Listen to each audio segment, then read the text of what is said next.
Sige, tanong niyo lang sa akin. Okay, dito kami sa cafe na to. Look. May t-shirt na ako. Ho, tignan natin sa likod. Aray, hindi ko makita. Hawakan mo nga yan. Yes, ang ganda nito. Oh. Pwede kayong bumili nito kahit sino rito. 450. Cafe na to, shirt, ayan. 550 na yan. Pangalawang batch.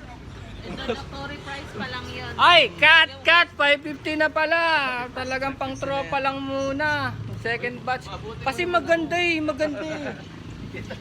O ito, may nakilala tayo, bagong subscribers to. Pero may ano siya, vlogger din, magsisimula, photographer, retratista. Meron na siyang, nagdagan natin yung subscriber niya. Tignan natin yung channel niya, 300 subscribers pa lang yan. Ang pangalawang grupo mo? Hindi, mismong pangalan ko po. Tom RB Photography. Yes. Ito po sa inyo lahat. Andito siya sa cafe na to. First time mo ba rito? Hindi, tagal na rin. Tagal na rin. Okay, ay nasa likod ng t-shirt mo kanina. Ito po pala yung page ko. Baka gusto nyo rin yung Ayan, okay. The Connection. Anong pangalan niya? The Connection. Photography din. So this is Facebook and YouTube. Sa ano lang po talaga. May kita to sa Facebook at saka sa Instagram. Okay. Anong style ng photos mo pala? Mostly ang kinukuha ko ngayon, di po. Dibu. So professional, hindi yung mga nasa kalye na ano. Hindi pitikero, pero pwede rin. Pwede na rin po. You can check my website din po sa tomrb.car.com. So meron po akong website doon. tomrb.car.com. That card? C-A-R-D? Opo, yun yung kanyang domain. So may kita nyo yung sample na edit ko doon. Tsaka ano nga rin pala ako ay isang video editor. Okay. Magkano naman kaya? Meron ka masasabi kung magkano ang pricing? Let's say sa Dibu. Sa Dibo, dahil ano lang tayo, dahil kalimita sa Pilipino, kailangan budget, di ba? Siyempre, lalo na ngayon. Oo. Higpit. So nasa around kami sa photos, around 3K to 5K. 3K, ilang photos na yun? Marami na rin. Unlimited shots po yun. Wow! Edited? Edited na po yun. Wow! Ang profile. 3,000 lang, may kasama ka assistant. Ikaw lang talaga? Depende sa dami ng ano. Sa event po, sa event. So ibig sabihin, hindi lang basta Dibu, kahit na birthday, kung anong gusto nila, di ba? Outing, ano? Tignan ko yung likod mo, may nakita ko sa likod mo eh. Ayun, Resal, Litratista. Ano to, grupo mo? Ito yung team namin. So pag gusto nyo ng wedding event. Oo, marami kayo. Pwede kayong kumuha ng marami. Nasa lima kami din. Okay, pakita natin yung unit mo. Pakita natin yung Ay, camera. Oo. Ito. Ay, meron ka na pala nito. Ano to? Hero 9. GoPro Hero 9. Ala, naka-GoPro ka na rin pala. May vibration reduction na rin yan, di ba? Di ba meron na yung anti-vibration? Saan mo ginagamit yan? Sa kasal din? Sa BTS na pang BTS na. Ano yung dito? Behind the scene. Behind the scene. Tapos yun na-upload mo. Ayan ang unit nyo. Yes, Nikon. Paras tayo Nikon. D80 ako. All timer. Ano to? Pa-face out na pero okay pa rin. Oo, lalapot pa. Yung sa akin D80, 80s yun eh. Pero naka-lens ko, naka 600 yata. 600 ml? Oo, bali nagsi-start siya na 100 to 600. Pang-ibon. Nasira yung yung walk around. Meron akong 18 to 135, nasira eh. Pwede pa ba yung maayos yun? May kilala ka? Yun lang. Na-misalign. Parang nagpunggos, tapos sinubukan kong buksan. Hindi ko na naibalik sa tama. 18 to 135. Pwede pa siguro. Pero sana bilhin lang ng bago, no? Bago din. Magkano lang yun? 5,000 na nga lang yung mga yun eh. Basta hindi yung special ano eh. O yan ha. Ito yung vlog natin ngayon. Dito tayo kay GM. Ay, Si ito lang yung GM. pinaka-boss ko, sir. Si Sir siya ba? Siya po yung mentor ko. Ay, best boss natin lahat yan. Kaya tayo nandito. Ayan, nagluluto si Boss JM. Oh, yan. Punta lang po kayo dito. Libre yung kami. Hindi! Kinukulit ko si Boss JM ha. Pupunta kami sa Manukan. Nagdadalawang isip pa. Nipilit ko siya. Tutulungan namin siyang sasample lang kami sa Manukan, no? Para malaman naman natin kasi motorcycle on wheels tayo. Pakita natin na kaya talaga nating umandar sa kung saan-saan at mag-setup ng kape. Kasi kape namin dito, pang Starbucks, kape namin dito. Hindi ito basta-basta 3 in 1 o something. Ano to, sophisticado to. Ayan, naka Da Vinci kami. Oh. Da Vinci. May mga syrups. Oh, yan oh. Okay. Diba? Ang ganda ng vlog natin, no? So, camaraderie, friendship, kape, tambay, everything. Everything in one place. Okay. So, dead mo. Hindi tayo pinapansin, no? Dead mo. Sa game lang ng game. Mag-hi ka naman! Hello! Galing mag-swimming to. Peace! Go na to. Camera mapakita mo. Ay, hindi po ni camera. So ito pala, meron din siyang ano, meron siyang GoPro Hero 10. Seryoso yun alam mo, pag may GoPro kang ganyan nakataas, seryoso na yan eh. Seryosong vlogging niya. No? Magastos eh. Oo, gastos. Magkano yung mga yan? 21,000 yung sa akin eh. Yung sa'yo magkano? Hero 7 ko is 21,000. Nakuha mo yung second hand? Ano po home credit po yan. Kita mo na. Yan yung inaano ko. Kailangan sana bawiin sana. Ano? Sana return of investment. Ano? Sana. Kasi binata ka pa naman yata. Binata pa. Yun lang. Pag binata, pwede yan. Pero ganyan talaga nagsisimula. No? Kala nyo madali. No? Minsan, vlogger ka, gagamit ka talaga ng, bibili ka muna ng unit. No? Camera or whatever. Phone. Pero dati, ang binili ko lang, yung unit ko, nagsimula ako, yung D80, binili ko yon. Pera ko talaga yon kay Hidalgo. Pero after that, ano na, sponsored na. Lahat na to, binagbibigay na sa akin. Ano siya yung Hidalgo? Hidalgo Street, di ba? Doon sa, ano, sa Quiapo, hindi ka ba doon bumibili ng camera? Mura doon eh. Mura.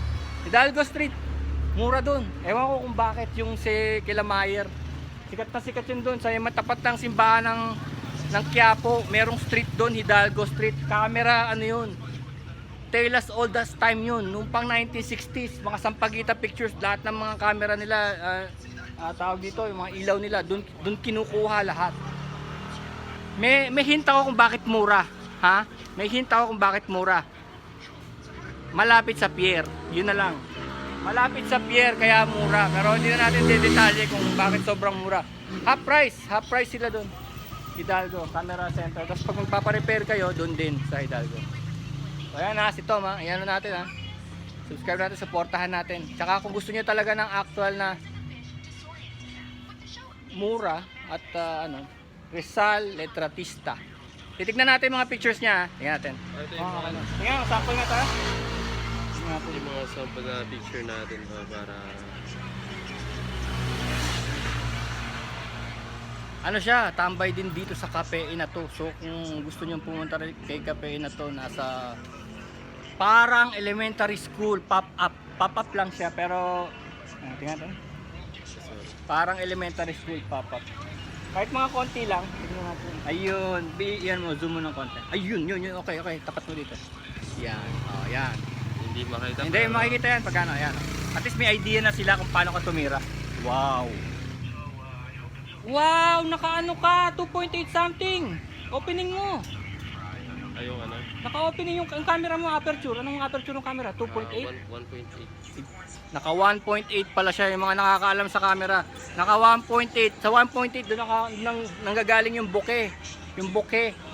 Tinatawag nila parang blurred yung background para masyadong solemn dun sa target yung picture kasi yung background nagba-blur oh. Ay, background. Oo, yung sa 1.8 mo. Ayan, nakikita nyo. Hindi nyo na ma-distinguish yung damo. Pero ang clear nung bride, no? Pero yung damo sa likod, hindi na siya importante. Yun yung bokeh na binablur niya. Automatic yun. Minsan hindi pa dumarating sa computer, nabablur na yun. Ayan, oh. Ayan. Pinadaan mo ba yun sa computer? Pinadaan mo yata, eh. Opo, sa edit na nag-edit. Oo, kasi walang transition. Walang transition from here to here. Yun. Ayan, ito, yung mga ganun, mga effect na yan. Sa edit. Pakita mo. There. Okay. So yun lang muna, mahaba na, 4 minutes. Peace out, peace. Okay, diretso na natin. Yan, impromptu. Okay. So, si Tom, interviewin daw ako para sa channel niya. Okay, so may kape ako dito, cappuccino. Paborito ko cappuccino hot eh. Hindi ko makita yung sarili ko. Picture tayo kuya. Oo, dapat ganyan niya oh. Hello po. Ngayong araw, gabi na pala ngayon. So may kunting katanungan lang ako kay Sir kung paano siya nag-start sa kanyang vlogging at saka kung paano na-discover yung ganyang pag-vlog. Ayan, okay, maganda tanong. Actually, professional ako sa media. Gumagawa ako ng websites, ng brochure, ng poster. Meron akong grupo noon. Gumagawa kami ng mga ABP sa company. Wala pang social media noon, no? Obviously, no? May edad na. So, wala pang social media noon. Kaya nangyari, Yun ang business namin. Tapos nung pumasok na yung vlogging with the B, yung vlogging is writing stories. So wala pang video. Vlogging lang, alam mo yung vlogger.com. Okay, spell yung B talaga na. Oh, B, bulletin logging. Ang tawag doon, bulletin logging, vlogging. So, ang gagawin mo, isusulat mo yung kwento, parang dyaryo magazine, no? Wala pang vlogging, wala pang video vlogging. Kasi ang sobrang mahal ng mga camera noon, sobra, ginto talaga. So, nung eventually, nung nagkaroon na kami ng chance, ang first kong camera na binigay sa akin ng kapatid ko is a Canon PowerShot. PowerShot! Alam niyo yung PowerShot? Consumer yun eh. Consumer yung ginagamit ng mga pamilya. Consumer unit yun eh, yung camera. Hindi pa kuya kung anong taon? Na year 2010. Tagal na. 2010, oh. 13 years ago. Oo, tapos nagulat kami, yung PowerShot na yon, imbis pampamilya lang yon, biglang meron siyang video. Nung bumiyahe kami diyan sa Rizal, bumiyahe kami ng Real, mga 2010, 2012 ganon. Binuksan ko yung video, tapos nag-video ko, tawa na kami, tropa, anong kinakain mo dyan? Lahat kami nahihiya pa, pinipilit namin humarap sa video, hindi man namin alam kung anong mangyayari. Dahil wala pa namang subscriber yung channel, wala pa. So, nung pinanood namin yun, riding video, motorcycle riding in the Philippines, yun ang title ng video, motorcycle riding in the Philippines. Ayun na, pumalo yun. Doon nagsimula, pumalo yun, ang dami nanood, tapos nagkaroon kami ng hanggang 90 subscribers. Nung nagkaroon kami ng 90 subscribers, kala ko pa nga may sira yung YouTube, no? Ay ko, sino ba naman nagsusubscribe sa amin with a riding video na ganyan galing sa PowerShot, which is 700 lang ata, 720. Mababa ang quality, 720. Tapos syempre wala stabilizer pa nun. Nagtuloy-tuloy na yon. Nagkaroon kaming 100. Tapos nagluto kami ng kaldereta sa bahay dahil party na ng grupo, no? Christmas party ng grupo. Nagluto kami ng kaldereta in the backyard. Tignan mo sa channel ko, kaldereta in the backyard. Nagluto kami. Di syempre puro kalokohan na naman, no? Mga rider, kalokohan. Minsan hindi masyadong malinis yung kawali. So mga tao nagko-comment sila, dumi-dumi daw ng way ng pagluto namin ng kaldereta. Doon tumabo ng subscribers yun. Alam mo, subscriber na 100 in a day.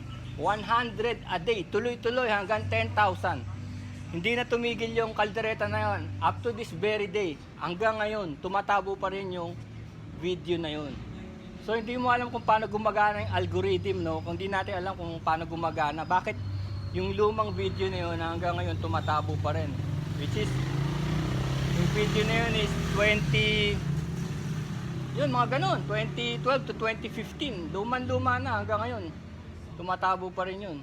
So, I mean to say, pag may mga bagong vloggers, sinasabi ko sa kanila, sometimes kailangan mo lang ng 1-2 video para makilala ka. 1-2 video para magsimula yung channel mo. Hindi kailangan ng sobrang araw-araw, hindi rin kailangan ng daily. Hindi paramihan talaga. Tapos usually yung algorithm sasabihin niya kung pagkain ng gustong mag-advertise, let's say nor seasoning. Dapat tumama sa pagkain mo. Halimbawa, yung pagkain mo, apritada, minudo, tapos ganun din yung flavor ng nor seasoning na nag-advertise. Mag-add sa'yo yun. Doon ka magkakapera, tsaka subscriber. Tsaka ang pagkain kasi, international. Ibig sabihin, kahit na anong lahi mo, kahit na anong edad mo, lahat tayo kakain, di ba? So, lahat tayo gusto ng video na tapos sa food. Hindi kagaya ng motor sa mga lalaki lang or pero sa food. Tapos kuya, paano nyo na yung idea na Pinoy Advanced Rider? Ano yun? Paano nyo naisip na concept yung gano'n? Kasi ganito yan, dun sa international scene, meron kasing isang kasamahan namin na rider, sabi niya, wala tayong mapuntahan, punta tayo sa amin. Saan kayo nakatira? Sa Apari. Nagtawanan kami. Sobrang tawanan talaga namin. Sabi namin, wala pang nagkakagawa niyan, sabi namin. Walang pumupunta ng nagmumotor ng ganong kalayo. 550. Sabi niya, matagal naman tayo, di ba? 1 linggo tayo, iikot tayo. Sabi ko, wala pang gumagawa niyan. Tapos nag-search kami. Meron pala, ang dami pala, tinatawag nilang Philippine Loop. Iniikot yung Pilipinas in 25 days. May mga grupo palang rider na ganyan. Tapos, tinignan pa namin, meron din pala sa international scene na nag-around the world na nakamotor. Ang tawag sa kanila ay adventure rider. Ang tawag sa international riders ay adventure rider. Ang ano nila ADV. Pag nakita mo yung sticker na ADV, pag nakalagay na ADV dun sa sticker ng big bike, ibig sabihin international rider yon, ADV na pabilog. Actually, ginagamit na nga yun sa mga model ng mga bike yun, ADV. Meaning for adventure. Oo, so ang ginawa ko, nilagyan ko ng Pinoy. Kaya pala. So, ibig sabihin, ang liit pala ng mundo. Meron pala mga tao, minomotor lang yung buong mundo. Ang liit pala niya. Kailangan mo lang talaga ng pera, tsaka ano. Pera talaga. Dahil logistics, di ba? Siyempre logistics, siyempre may tawid dagat, tapos siyempre meron ka ring ano may tawag dito? Visa. Ayos si visa. So yun. Tapos nag-click na yun. Pero siyempre lagi mo rin isisingit yung origin mong job. Hindi basta asa ka lang sa pera nung ano. Yung false hope na yayaman ka, gano'n kagaya ng iba. Hindi mo rin pwedeng ano. Pwede hawakan ito. Oh, sige, sige. Bababa ko lang.